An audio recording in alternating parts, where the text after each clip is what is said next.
दोस्तों, आज हम बहुपद के गुना के बारे में बात करेंगे। बहुपद का गुना किस प्रकार होता है उसके बारे में बात करते हैं। इसको समझने के लिए हम एक सवाल लिख लेते हैं।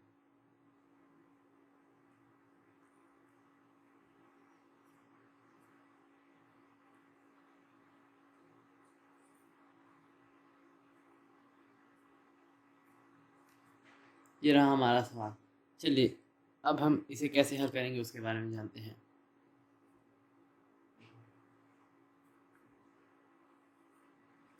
ये हमारे पास दो पद हैं, तो पहले 2x+5 को हम दोनों से गुना करेंगे, इन दोनों संख्याओं को। इसके लिए हमें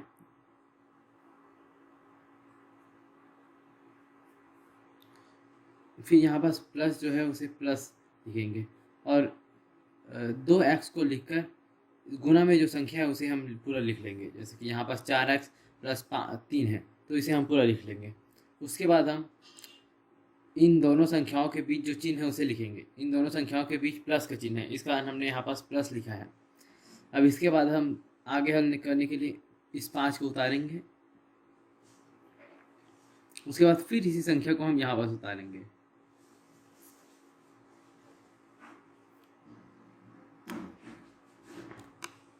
इसके बाद हमें गुना करना है, तो उसके लिए हम पहले पूरे विस्तार से इसे लिख लेते हैं। विस्तार से लिखने से हमें हल करने में आसानी होती है।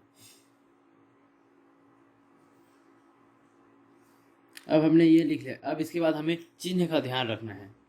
यहाँ 2x के सामने प्लस है और 3 के सामने प्लस है, इस कारण हमें यहाँ पास प्लस का चिन्ह लगाना है। फिर हमें इसे लिखना है 2x गुना 3। अब इसी प्रकार इस यहाँ पर इस संख्या को भी हमें इसी तरह लिखना है विस्तार से। तो पहले 5 का यहाँ पर हम प्लस डाल देते हैं, उसके बाद 5 को उतारेंगे, फिर गुना में जो संख्या उसे लिखेंगे। जैसे यहाँ पास गुना में 4x है, उसके बाद दोनों संख्याओं के सामने प्लस है तो प्लस प्लस का गुना करने पर भी प्लस आता है, इस कारण यहाँ पास प्लस। अब इसके बाद हमें जो संख्या बच गई है, यहाँ पास 3 बचा है, इस कारण हमें 5 का गुना 3 से करना है। तो लिख लेते हैं। मैंने यहाँ पूरे लिख लिया है। अब इसके बाद हम इसे और आगे हल करते हैं। इसको हल करने के लिए हमें पहले संख्या से और चर का चर से करना है, यानी कि 2 और 4 यहाँ पास अचर है। पहले हम अचर का गुना कर लेते हैं। 2 गुना 4 8 होता है, इसका यहाँ पास 8 लिखते हैं। और जब हम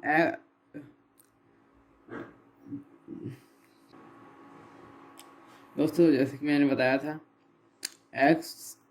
x यहाँ पास चर है और 2 व 4 यहाँ पास अचर है, इसका हम पहले अचर वाली संख्या को गुना करते हैं।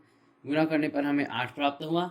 उसके बाद हम चर वाली संख्या को गुना करते हैं, x गुना x करने पर हमें x² प्राप्त होगा। चलिए देखते हैं ये कैसे हुआ। यह आसान है, मैं इसे आपको रफ में करके दिखाता हूँ। जैसे कि हमने साधारण घातांक के नियम में पढ़ा है, जैसे कि तो इसे हम एक छोटे रूप में 6² लिख सकते हैं। उसी प्रकार यहाँ पास भी हम इसे x² लिख रहे हैं, इस प्रकार हम वहाँ पास भी लिखे हैं। अब इसके बाद हमें इस प्लस लगाना है यहाँ पास, क्योंकि प्लस का चिन्ह है। उसके बाद 2x गुना 3 है, तो दो अचर का अचर से और चर का चर से, यहाँ पास 3 के गुणांक में कोई चर नहीं है, इस कारण हम इसे पहले अचर का गुना करते हैं। 2 गुना 3 6, और यहाँ पास कोई चर नहीं है, इस कारण हम 1 है तो x गुना x यानी कि x को लिखेंगे। उसके बाद प्लस का चिन्ह। उसके बाद यहाँ पास भी ठीक इसी प्रक्रिया को दोहराना है हमें। पहले इन दोनों का गुना करना है, उसके बाद यहाँ पास x को लिखना है। यहाँ पास 5 और 4 का गुना करने पर 20 प्राप्त होता है और x को हम लिख लेते हैं।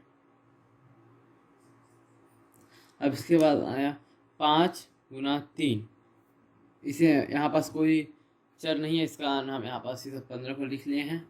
अब इसके आगे हम देखते हैं क्या यहाँ जोड़ घट सकता है, तो हम इसे जोड़ घट सकते हैं, जोड़ घटा सकते हैं।